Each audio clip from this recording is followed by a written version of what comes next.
dari kitab Nashihul Ibad.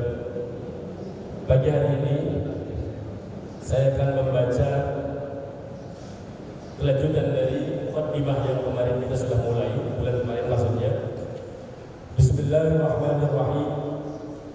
Wa qala alaihi salam, wa qala an-nabiy sallallahu alaihi wasallam, alaikum bimujalasatil ulama wastima'il kalamil hukama fa inna Allah ta'ala yuhyi al-qalbal mayyita bi nuril hikmah kama yuhyi al-ardal mayyitata bima'il matar. Jemaah yang dimuliakan Allah Subhanahu wa taala, di makalah yang kedua ini dinukilkan satu hadis Nabi Muhammad sallallahu alaihi wasallam di mana beliau bersabda, berpesan untuk kita semua, alaikum bimujalasatil ulama. Hendaklah kalian membiasakan diri untuk sesering mungkin duduk di majelisnya ulama. Duduk di majelisnya ulama, mohon tidak dipahami letter. Kalau duduk bareng ulama, yang penting duduk di majelisnya sambil kopi-kopi, sambil rokokan, ya bukan. Yang dimaksud duduk di majelisnya ulama adalah di majelis ta'limnya, di kajian-kajiannya. Kemudian wastima'il kalamil hukama, dan sesering mungkin hendaklah oleh kalian mendengar nasihat-nasihat indah dari para ulama. Karena apa? Betapa pentingnya kita mendengarkan nasihat-nasihat orang-orang bijak. Yang dimaksud ulama di sini dijelaskan ada 3 golongan ulama. Ulama terbagi jadi 3. Yang pertama, ulama yang sangat ahli dalam hukum-hukum Allah Subhanahu wa taala, yang sangat paham tentang Al-Qur'an, ulumul Qur'an, asbabun nuzul, lughatnya, dan semua yang ada di dalam Al-Qur'an. Juga sangat memahami tentang hadis-hadis Nabi Muhammad sallallahu alaihi wasallam, baik asbabul wurudnya, hadis-hadisnya, tingkatan-tingkatan hadisnya. Sangat fasih memahami mustalahul hadis, derajat-derajat hadis. Nah, maka ulama yang pertama ini disebut ashabul fatawa, orang yang berhak atau punya kapasitas memberikan fatwa.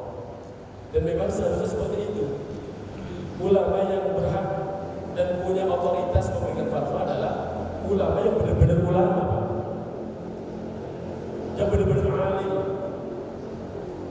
Bukan, maaf, ulama-ulama yang tanda kutip karbitan, ulama-ulama karena kesalahan lewat YouTube misalnya. Karena hari ini zaman-zaman YouTuber ya, asal kreatif bikin program di YouTube, kemudian di-share, banyak followernya, tulisnya di bawah namanya, di depan namanya, bukan di bawah namanya, dikasih tulisan KH. KH itu apa? Kurang ajar. Katanya Kiai Haji. Kok murah sekali Kiai Haji itu loh? Subhanallah, benar-benar Kiai Haji itu bukan sebutan dari Timur Tengah atau bahasa Arab. Jadi kita pun jangan mudah terkecoh, kita pun jangan mudah latah. Asal orang suruhannya gede, bagusnya berkibar-kibar, pakai imamahnya keren, ustaz gitu. Dan kita juga kadang latah sih. Asal suaranya bagus, melengking, ya baru bagus suaranya no. Dan kebetulan kita baca Al-Quran, jadi korek misalnya. Kemudian disebutnya ustaz, baru bisa baca Quran kok. Baru bisa baca Quran. Repotnya hari ini itu orang dipanggil ustaz itu bangga nggak ketulungan Pak. Akhirnya Pak, ustaz, bukan ustaz, apa? Ustaz. Paling bahayanya lagi karena memang nggak punya basic keilmuan agama. Ketika ada umat yang bertanya udah kadang dipanggil ustaz, konsultasi tentang syariah, tentang agama, tentang hukum-hukum agama. Karena nggak punya basic keilmuan, nggak pernah ngaji, jawabnya menurutku, menurut yang dia nalar. Akhirnya apa? Efeknya dzallun wa mudillun. Udah sesat, menyesatkan. Nah, itu juga kadang salahnya di kita, bukan salah mereka yang dipanggil. Gampang sekali melabelkan ustaz, bahkan KH kepada sembarang orang. Bahkan ada di YouTube, terkenal di YouTube, ada sebutnya lagi. Bangga banget dia bisa ngaji, Kak. Bangga bisa ngaji, tapi bisa ceramah. Pokoknya banyak yang mengikuti, Pak. Banyak yang undang. Terus apa yang disampaikan? Ngaji aja nggak bisa. Itu salah siapa? Kesalahan kita. Kenapa nggak selektif? Padahal yang namanya ulama, yaitu guru, kalimatnya, perilakunya akan diburu dan ditiru. Nah kalau ngaji aja nggak bisa, apa jadinya? Maka ulama yang pertama standarnya adalah orang yang sangat ahli di dalam hukum-hukum Allah Ta'ala, paham tentang Al-Quran, paham tentang hadis-hadis Nabi Muhammad Sallallahu Alaihi Wasallam, dan cara memahami Al-Quran dan hadis dengan cara pemahamannya para sahabat, karena orang yang tahu persis proses turunnya Al-Quran adalah para sahabat. Kemudian apa? Merujuk pemahamannya tabi'in, karena generasi setelah sahabat adalah tabi'in. Kemudian merujuk ke siapa lagi? Tabi'in. Kepada siapa lagi? Salafus shalihin. Pada ulama yang benar-benar cara pemahaman Al-Quran dan Sunnah itu benar. Jangan asal. Itu bahaya, Pak. Sekali ikut dengan pemahaman yang keliru, repot filmnya, repot ditariknya. Yang kedua, ulama yang kategori ulama yang kedua adalah ulama yang sangat ma'rifat akan zat-zat Allah Subhanahu wa Ta'ala, yang kemudian disebut al-hukama, ahli hikmah, orang-orang yang sangat bijak, sangat lembut, sangat arif. Nah ini penting, Pak. Kedua golongan ulama ini sama-sama menitik beratkan kepada upaya perbaikan tingkah laku atau akhlak, sebab hati mereka selalu melihat dengan makrifatnya terhadap Allah Subhanahu wa Ta'ala, dan selalu terbuka dengan cahaya keagungan Allah Subhanahu wa Ta'ala.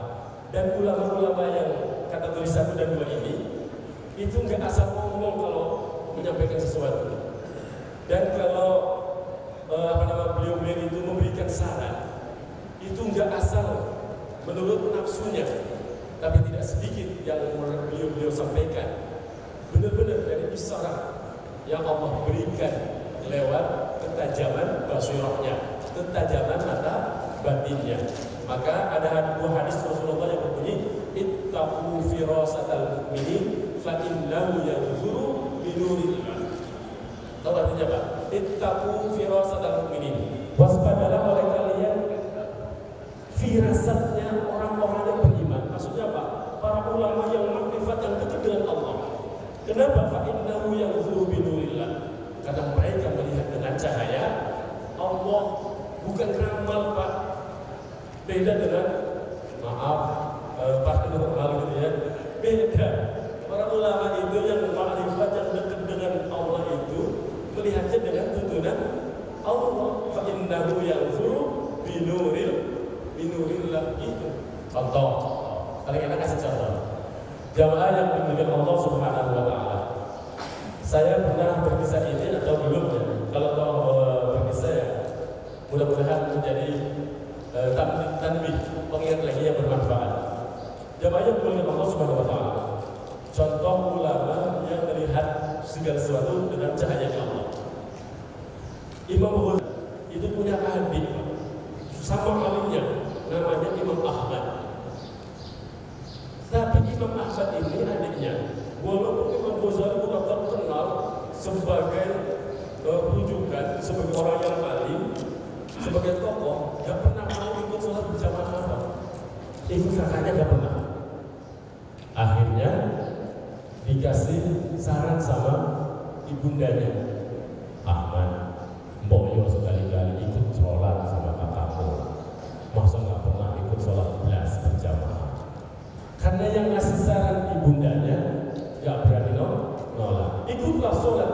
Imam Ahmad kepada sang kakak. Siapa? Imam Abu Hamid Al-Ghazali. Nama lengkapnya Abu Hamid. Nah, jemaah yang mulia Allah Subhanahu wa taala, ketika beliau lagi sholat berjamaah, pas rakaat ketiga, kebetulan yang beliau ikut sholat adalah sholat yang bangsa 4 rakaat, Pak. Entah itu zuhur, entah itu isya, tapi wakilah 4 rakaat. Lagi sholat, baru separuh, Imam Ahmad, adiknya Imam Al-Ghazali, mufarokoh, Pak. Tahu mufarokoh? Memisahkan diri. Kayak tadi misalnya, saya makmum ke Ustaz, siapa namanya? Ayo, Mas bisa disebutkan tahu? Mukmin. Nah, lagi tengah-tengah memisahkan diri. Apa boleh kalau kita tahu sesuatu yang kurang pas atau kesalahan sang imam, dan kita nggak bisa mengingatkan di dalam keadaan sholat tersebut. Jawabnya oleh Allah Subhanahu wa taala. Sudah nggak pernah ikut berjamaah, sekali ikut sholat berjamaah di tengah-tengah mufarokoh, tambah gaduh, Pak. Tambah gaduh. Ada apa? Adiknya itu yang sama-sama alim sholat berjamaah mufarokoh. Jamaahnya oleh Allah Subhanahu wa taala. Akhirnya apa? Karena gaduh, sampailah informasi itu kalau adiknya mufarokoh kepada sang Imam Ghazali maksudnya.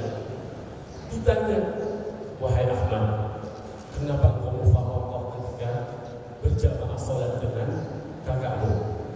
Awalnya beliau diam, tidak mau ngomong. Kemudian karena didesak, beliau menjawab, ya, aku mufarokoh ketika masuk ke rakaat ketiga, karena aku melihat di hatimu ada darah menggenang. Ada darah menggenang di hatimu, bukan di tubuhnya ya. Di hatimu ada darah menggenang.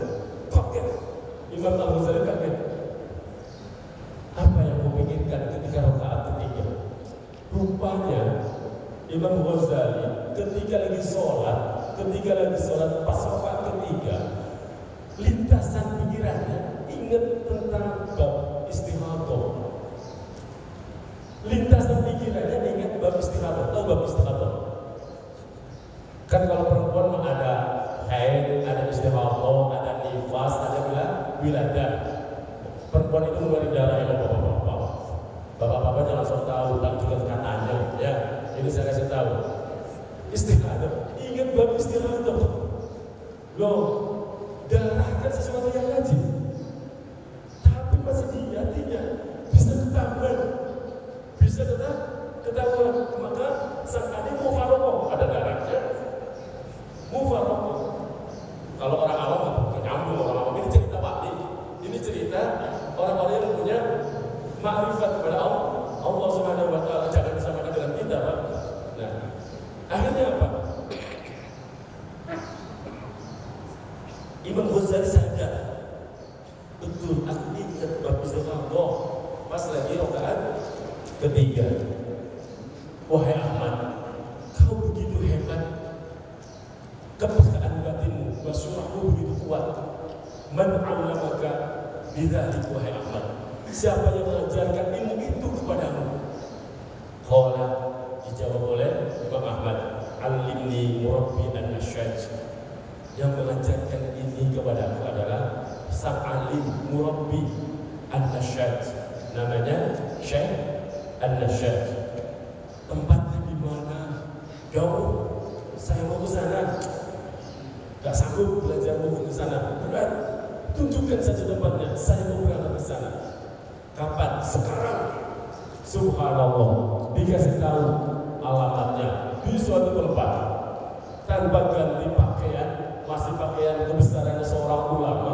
Setelah dikasih tahu tempatnya, Imam Ghazali ambil kuda terbaiknya, dipacunya, dikendarainya menuju tempat yang disebutkan. Perjalanannya jauh, ditambah hujan lagi. Subhanallah, jalla-jalla oleh Allah Subhanahu wa taala. Singkat cerita, ketemu tempat yang dituju. Nah, tempatnya terpencil. Kemudian beliau turun dari kudanya, ditambatkan. rumah antara gerbang dan rumahnya ada jarak. Karena habis hujan, rumah itu pelatarannya itu becek dan kotor, banyak kotoran lagi, kotoran hewan ya. Subhanallah. Akhirnya beliau turun dari kudanya karena pakaiannya masih pada pakaian kebesaran. Gabisnya, tahu sendiri kalau gabisnya orang-orang sana kan sampai berkibar-kibar ke bawah mata kaki. Maka ketika beliau berjalan menuju rumahnya, diangkat, dicincing kalau bahasa Jepang nggak tahu Pak. Dicincing, diangkat. Nah, sampai di depan pintu diintip, agak terbuka pintunya, nggak tertutup rapat. Terlihatlah seorang sepuh lagi mutolaah kitab. Beliau mengucapkan salam, Assalamualaikum. Diam, nggak dijawab. Diulangi lagi yang kedua kali, Assalamualaikum. Nggak dijawab lagi. Sampai 3 kali, Assalamualaikum. Pun nggak dijawab sampai 3 kali. Orang sepuh yang ternyata beliau adalah Syekh atau Imam An-Nasyid hanya kemudian bangkit dari tidurnya ngasih isyarat semua masuk, mempersilahkan tanpa berucap kata-kata. Kemudian ditegur langsung setelah masuk, wahai anak muda, tahukah kenapa salam kamu tidak satu pun aku jawab? Iya, Imam Ghazali Pak, bukan model kelas bapak. Tahukah kenapa salammu nggak dijawab? Iya. Dengerin baik-baik. Ketika engkau mengucapkan salam yang pertama, aku tidak jawab. Karena satu alasan, kamu suul adab. Kenapa suul adab? Kenapa kamu datang dengan cara seperti ini? Kamu cincin, jadi cincin apa? Berapa mahalnya gamis itu? Berapa mahalnya jubahmu? Datang ke rumah guru dicincin, kayak orang cincin. Tahu cincin Pak? Ya Allah, diomel. Karena memang merasa bersalah, ya ingin. Suul adab itu namanya. Suul adab. Gak punya tata krama. Datang ke rumah kiai itu, cincin kalau gangguan, diomel. Yang kedua, kenapa salammu yang kedua pun gak aku jawab? Karena kamu suudzon sama dirimu. Karena aku menganggap ketika engkau salam yang pertama gak aku jawab, di pikiranmu aku itu tuli. Suudzon bukan? Suudzon. Kenapa? Orang suudzon itu dosa. Apalagi levelnya udah mulai wali. Ada dalilnya, ada di dalam Al-Quran. Wa min ba'dhi dzanni ismun. Betul? Dan setengah dari prasangka adalah dosa. Nah kalau kita orang awam, prasangka apa isinya? Dosa aja belum, saking banyaknya. Nah kalau orang udah levelnya suudzon itu udah sebuah kesalahan serius. Apalagi suudzonnya sama guru.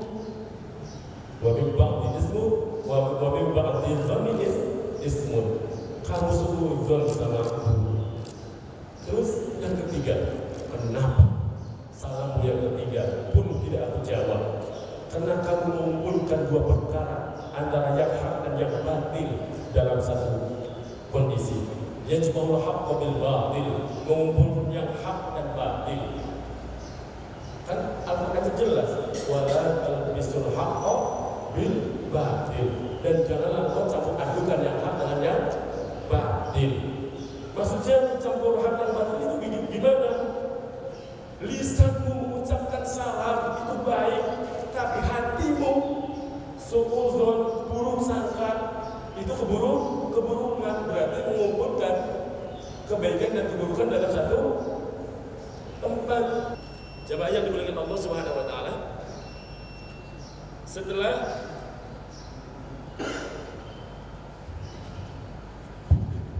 udah begini, alhamdulillah, udah kelihatan. Alhamdulillah. Kalau tadi bayangannya, alhamdulillah baik. Ternyata pelajaran yang diberikan hanya satu kalimat, Bismillah. Bismillah Gak sampai sempurna Bismillahirrahmanirrahim. Bismillah.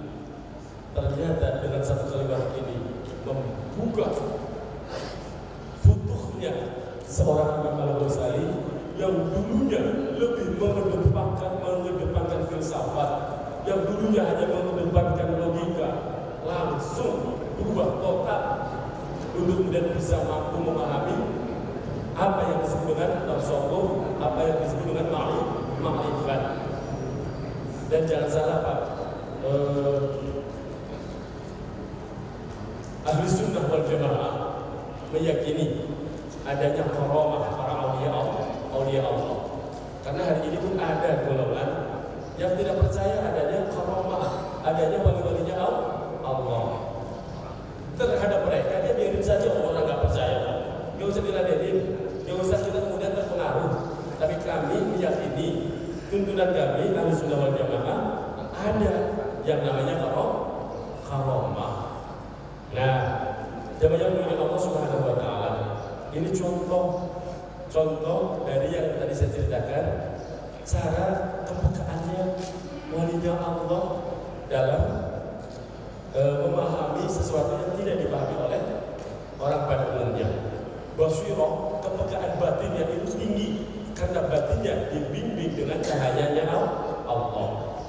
Ustaz, itu mah contoh kejauhan, zaman bahala Imam Ghazali. Ada nggak yang terbaru contoh yang kekinian? Baik, saya kasih contoh satu lagi Pak. Biar ada perbandingan. Itu contohnya Imam Ghazali jauh banget. Tahun berapa Hijriah? Yang kekinian ada.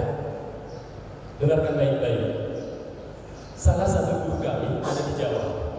Di majelis beliau setiap hari Jumat itu ada majelis zikir, ada majelis sholawat, ada juga mau'izah, ada tausiah, lengkap semuanya. Kalau ada pengajian yang hadir itu dari seluruh lapisan, hadir semua. Mau orang awam, mau orang yang sudah alim, para pejabat, sampai tentara, polisi itu ngaji Pak di majelisnya, lengkap. Suatu ketika diceritakan, ini cerita asli. Ada seorang ibu-ibu dari kampung kepengen ikut ngaji, kepengen hadir, hatinya kepengen banget punya kesempatan bisa salaman, bahkan matur ngadu kepada sang kiai. Tapi namanya orang kampung nggak pernah ngaji, kok ujung-ujung tiba-tiba ibu datang ngaji langsung sowan. Hati kecil itu nggak berani. Datang paling awal ketika jamaah yang lain belum pada datang. Kemudian jamaah lain penuh, acara berjalan sampai akhir acara. Beliau mojok di pojokan, hanya menatap dari jauh sang guru. Disalamin banyak tetamu. Subhanallah, sang kiai ini yang biasa-biasa di akhir pengajian tiba-tiba mengumumkan kepada jamaah, hari ini siapa yang berkenan bersedekah, monggo dikumpulkan. Kemudian memerintahkan salah satu santrinya untuk meletakkan kardus yang namanya kiai dulu yang menginstruksikan jamaahnya, yang ada pengusaha, ada pejabat, ya berebut ngeluarin isi dompet. Subhanallah, singkat cerita lumayan banyak dapatnya, dikumpulin di tali ini, ya, dihitung sama santrinya. Hampir selesai tamunya saling menyalami kiai. Tiba-tiba sang kiai itu bilang kepada santrinya, tolong panggilkan ibu-ibu yang berbaju warna ini di pojokan sana. Dipanggilkan. Si ibunya ketika diinformasikan suruh maju ke depan kiai, gemeteran.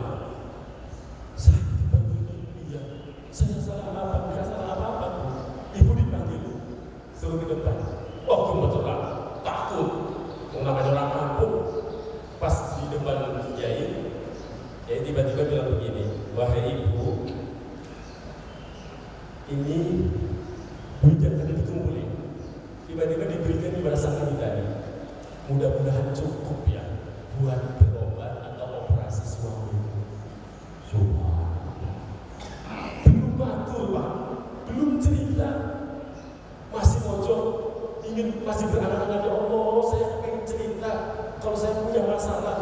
Belum sempat, tapi lapisan jahit dengan nur basyirahnya.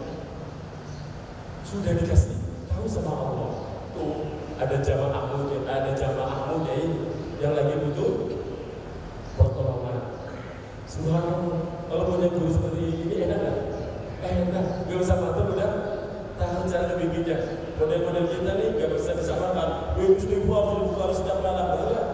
Model kita mah kayaknya baru 100 kali aja udah muat, apalagi 1000 kali. Model kita gak cocok kalau disuruh istighfar banyak-banyak. Orang yang paling tahu jatahnya Aziz lah, sholawat lah 10 kali. Jatahnya Pak Min, ini mah tasbih aja lah 100 kali itu. Jadi antara satu dengan yang lain itu tidak disamaratakan. Itu bedanya kalau seorang alim yang punya nur basyirah. Jadi sekali lagi, nur basyirah itu bukan ramalan, tapi tuntunan, isyarah yang Allah hadirkan dengan cahayanya. Nah itu contoh satu lah ya, yang memang hari ini ada. Di mana Ustaz? Ya udah nanti nanyanya di luar forum aja, bisik-bisik ya. Nanti saya tunjukkan tempatnya. Bila perlu soal minta doa sama beliau, minta dibimbing kita semua. Karena kita butuh bimbingan orang-orang seperti itu. Orang yang benar-benar alim, penting Pak, penting. Kita sempetin ziarah itu bukan hanya kepada orang yang sudah meninggal, ulama yang sudah meninggal saja. Ziarah lebih penting juga kepada ulama yang masih hidup. Jadi kita dapat nasihat, doa dan ilmunya penting. Ada di mana Ustaz? Ada deh. Nanti ya di luar pengajian. Anda bisa ke sana, siapin aja transportnya. Nanti kita ziarah bersama-sama. Enak banget. Jamaah yang dimuliakan Allah Subhanahu wa taala. Selanjutnya Nabi Muhammad SAW masih dalam satu makalah. Beliau juga bersabda, saya di zaman ala ummati yafiruna minal ulama wal fuqaha'i fayabdalihimul Allahu bi thalathi baliyatin. Ulaha yarfa'u Allahu al-barakata min kasbihim was-saniyatu yusallitu Allahu ta'ala 'alaihim sultanan zaliman was-salisatu yakhrujuna min ad-dunya bi ghairi iman. Rasulullah SAW setelah menyuruh kepada kita, mendorong kepada kita untuk dekat di majelis ulama, menyimak kalam-kalam arif dan bijaknya para hukama. Kita juga di warning akan datang suatu zaman umatku akan pergi jauh, lari dari ulama, meninggalkan ulama dan fuqaha. Jadi kelak akan datang, ternyata kayaknya sekarang lah zamannya di mana umat semakin jauh dari bimbingan dan ulama, jauh dari ulama. Nah, kemudian jauh dari fuqaha. Yang maksudnya disebut jauh apa? Jauh dari ajarannya gitu Pak. Ketika umat itu semakin jauh dari ajarannya ulama dan fuqaha, maka akan mudah tertimpa tiga musibah. Yang pertama, dicabutnya, diangkatnya keberkahan dari sumber ma'isyahnya, sumber ekonominya. Yang kedua, akan ditimpa pemimpin yang memimpin mereka adalah orang-orang zalim. Yang kedua, silakan tanyakan sendiri sudah terjadi atau belum ya. Apalagi kalau cerita gaduhnya BPJS, ya enak Pak, nggak bisa dibahas lah. Wasal satu, yakhrujuna minad dunya bi ghairi iman. Keluarnya kita, maksudnya keluar itu matinya kita kelak tanpa iman, itu musibah yang paling besar. Jamaah yang dimuliakan Allah Subhanahu wa taala, singkat saja saya memahamkan diri dengan hadis ini adalah begini, Pak.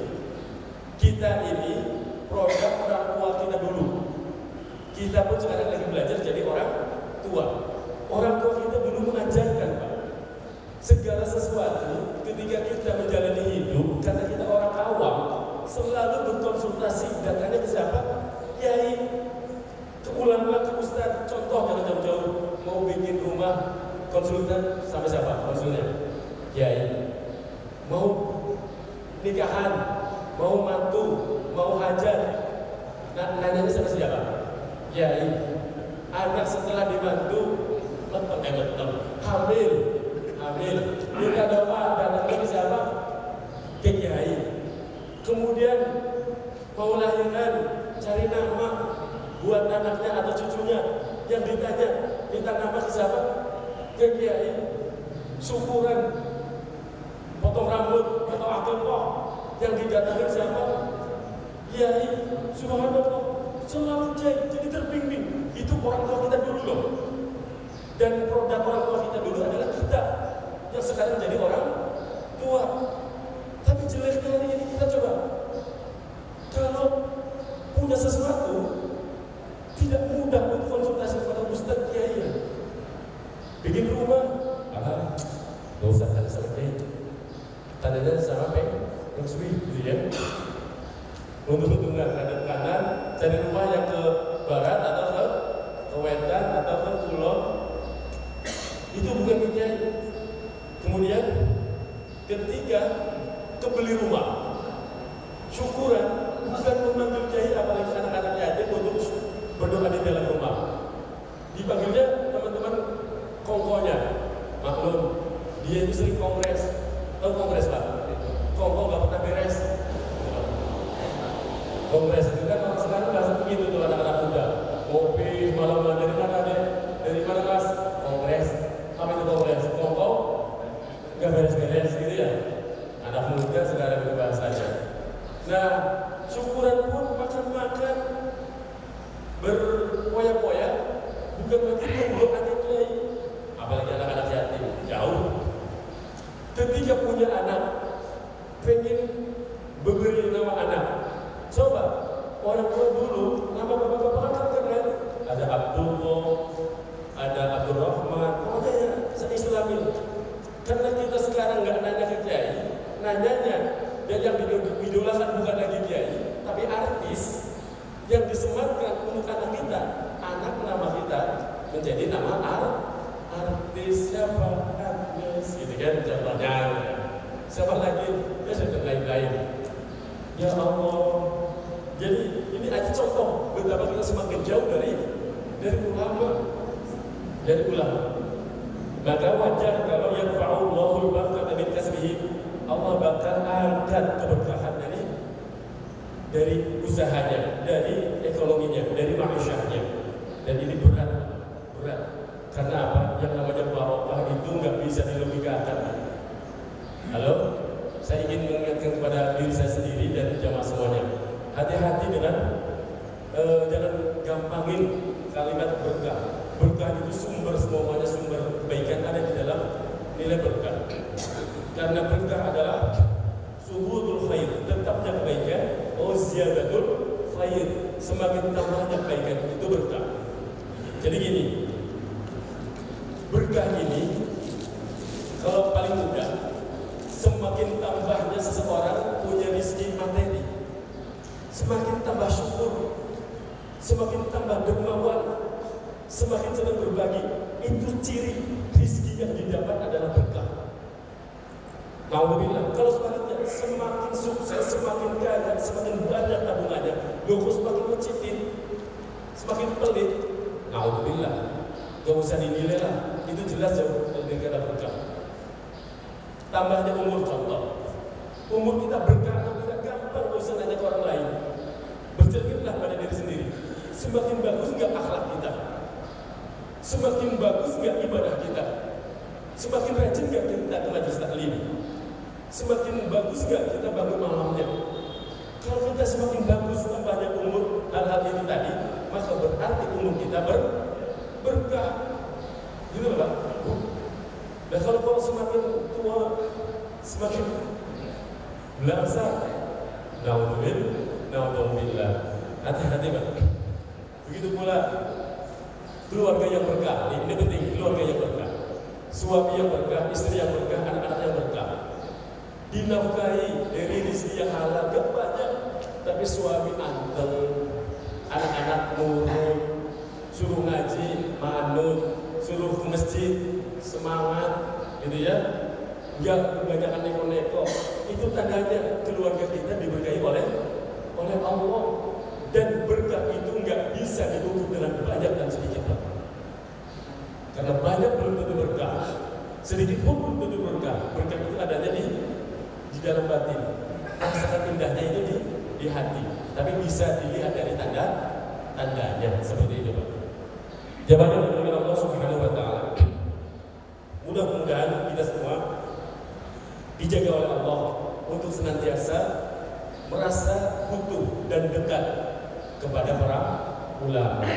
Karena ulama lah yang alhamdulillah tersebab doanya mereka, mujahadahnya mereka setiap malam, insya Allah bala musibah maupun bencana dihindarkan dari diri kita semua, dari lingkungan kita semua.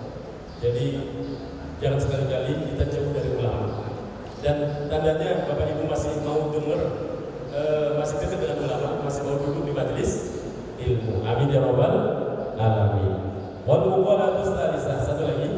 An Abi Bakr As-Siddiq radhiyallahu anhu man dakhala al-qabr bila zadin fa ka'annama raqiba al-bahr bila safinah. Yang berikutnya adalah nasihat dari sahabat Abu Bakar As-Siddiq radhiyallahu anhu. Menurut beliau, man dakhala al-qabr, siapa yang masuk ke dalam kubur, maksudnya mati, Pak. Masuk ke dalam kubur, bukan masuk main ke kuburan, bukan.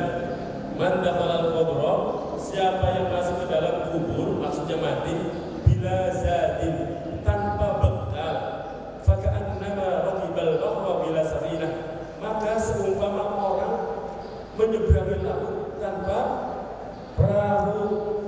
Halo? Orang menyeberangi laut tanpa perahu, apa yang terjadi, Pak? Tenggelam. Oleh karena itu jawabannya dari Allah Subhanahu Wa Taala di dalam nasihat yang lain, Rasulullah memwarning kita bahwa mal majidu fi qabrihi illa kal ghariqil mughawwis. Keadaan mayat di dalam kubur itu tak ubahnya bagaikan orang yang tenggelam meminta tolong. Jamaah yang dimuliakan Allah Subhanahu Wa Taala, bekal kita hidup untuk mati, balik bekal mati kita mempersiapkannya ketika apa, Pak? Ketika hidup. Paling mudah begini cara memahaminya biar lebih mudah.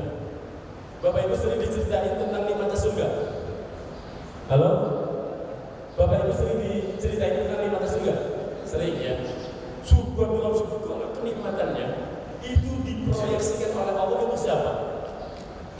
Untuk hamba-hambanya yang beriman dan beramal soleh. Itu pertanyaan saya berikutnya, biar nyambung. Orang bisa beriman dan beramal soleh ketika sudah mati atau ketika masih hidup? Ketika masih hidup, berarti hidup kita ini sangat penting. Kalau akhirat nanti apa yang kita lakukan sekarang? Apa yang akan kita dapat di akhirat nanti tergantung bagaimana kita berbuat hari ini. Yang kedua, neraka dengan segala ancaman, siksa dan azabnya diproyeksikan oleh Allah untuk siapa? Untuk mereka yang durhaka, yang maksiat, yang kurang ajar sama Allah, kan gitu. Orang itu kurang ajar sama Allah, maksiat, durhaka ketika masih hidup atau sudah mati? Ketika masih hidup. Jadi gak mungkin ada orang mati masih maksiat, kan gitu. Artinya sekali lagi, betapa hidup kita ini sangat menentukan. Hidup kita ini sejatinya final, Pak. Kita semua mesti paham. Orang berlomba sudah sampai semifinal, itu harus lebih serius. Final lebih sangat serius. Ada orang lomba final nyantai, namanya orang apa? Final kok nyantai. Kira-kira bisa jadi pemenang nggak? Gak bakal lah. Maka ini yang ingin saya sampaikan, Pak. Betapa hidup kita itu sangat penting karena hidup kita inilah yang akan kita tuai. Ini yang akan menentukan kita kelak kembalinya kemana. Oleh karena itu jangan sekali-kali anggap nanti saja ngajinya kalau sudah sembuh, nanti saja rajinnya kalau sudah umur 50 ke atas.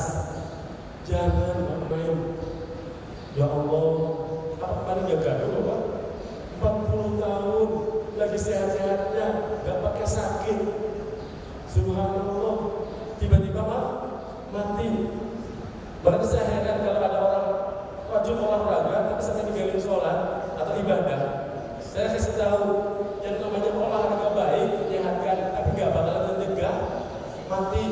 Kalau bener nggak ini? Olahraga menyehatkan, bener.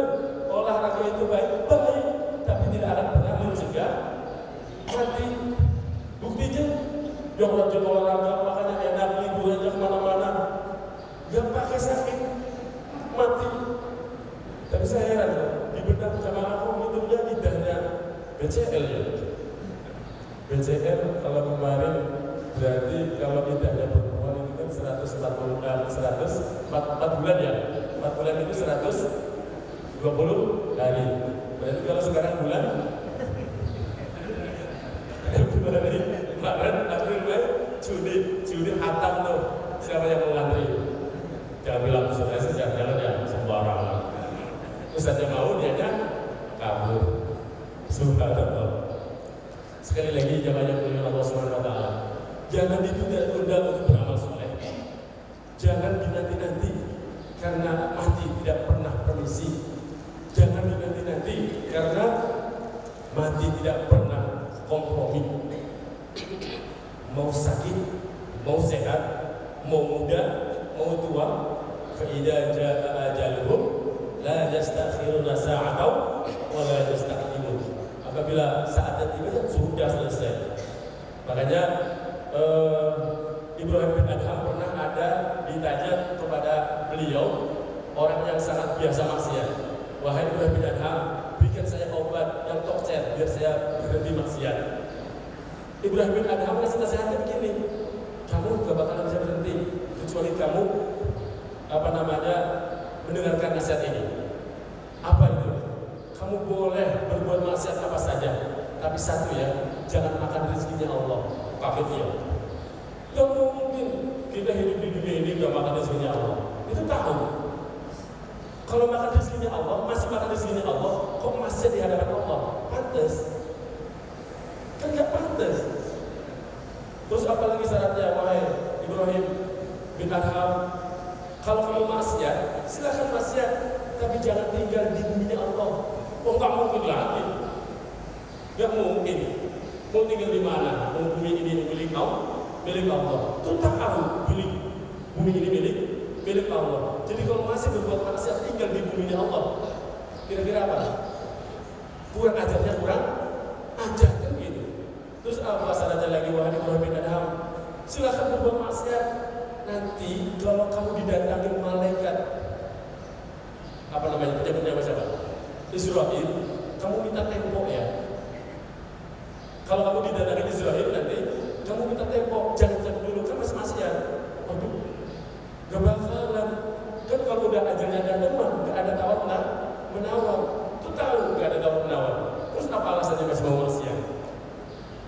Satu lagi, nanti kalau benar-benar kamu itu mau berbuat maksiatlah. Nanti kalau digiring sama malaikat Zabaniyah, malaikat yang mengiring orang-orang yang durhaka ketika hidup di dunia, kamu ngumpet ya.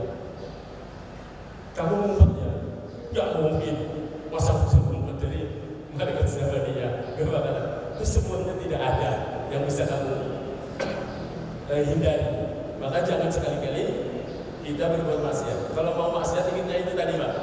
Kalau mau maksiat kita jangan makan rezekinya Allah. Kalau kita mau maksiat jangan tinggal di buminya Allah. Kalau kita mau maksiat jangan mau kalau didatangi malaikat Israil. Itu. Kalau nggak bisa jangan coba-coba maksiat. Ya begitu gampang. Jamaah milik Allah Subhanahu wa taala. Kalau udah kandung mati, nah alhamdulillah. Kemudian kita punya anak keturunan pinter. Pinternya apa? Pinter ngabisin warisan orang tua. Bahaya Pak. Kita mati, anak keturunan kita pinter ngabisin warisan orang tua. Gak kepikiran bagaimana kondisi orang tua dikubur. Maksudnya apa? Model orang tua yang kaya meninggalkan kekayaan terus mati, terus anaknya gak dididik oleh agama. pasti dia akan lebih sibuk urusan dunianya. Makanya saya punya kenalan seorang alim di daerah Malang. Saya akan sebut. Beliau itu pernah didatangi oleh seorang mantan panglima, lah, gitu. Seorang jenderal. Kemudian beliau sowan ke kiai saya. Kiai, saya bentar lagi mau pensiun. Kira-kira apa yang bisa saya lakukan biar saya setelah hidup ada sesuatu yang bermanfaat walaupun saya sudah nggak bisa beramal lagi. Apa kata beliau? Jangan mengharap doa anak-anakmu, karena anak-anakmu sudah sibuk dengan urusan dunia, apalagi diwarisi dengan perusahaan-perusahaan yang begitu banyak. Jangan mimpi mereka akan mendoain kamu setiap saat. Terus apa yang harus saya lakukan? Mumpung kamu masih punya duit, bangun masjid, bangun pesantren, wakafkan itu semua kepada yang berhak untuk diberi wakaf. Subhanallah, dibangunkan masjid yang bagus. Kalau Bapak Ibu pernah lewat di sebuah tempat di daerah Jawa Timur, arah Kediri, itu ada masjid gede banget di perempatan, pertigaan atau perempatannya. Itu pakai namanya, saya nggak sebut ya. Itu pakai namanya seorang jenderal sekeren. Subhanallah. Itu nasihatnya. Kenapa? Kalau ngarep doa dari anak, subhanallah, penting anaknya soleh. Karena apa? Yang akan bermanfaat adalah ketiga perkara yang terputus. Sedekah jariyah, ilmu yang manfaat, kemudian doa anak yang soleh yang selalu mendoakan. Syaratnya doa sampai kepada orang yang sudah meninggal apa? Anaknya soleh. Dan kalau nggak soleh, nyampe? Ya enggak soleh. Makanya jangan ngandelin doa dari anak. Mumpung kita masih hidup, ayo berbuat yang terbaik. Masih mending kalau anaknya soleh, bisa ngiringin doa. Karena orang yang di dalam kubur, kata Nabi, al-khariqil mughawwis, kayak orang yang tenggelam meminta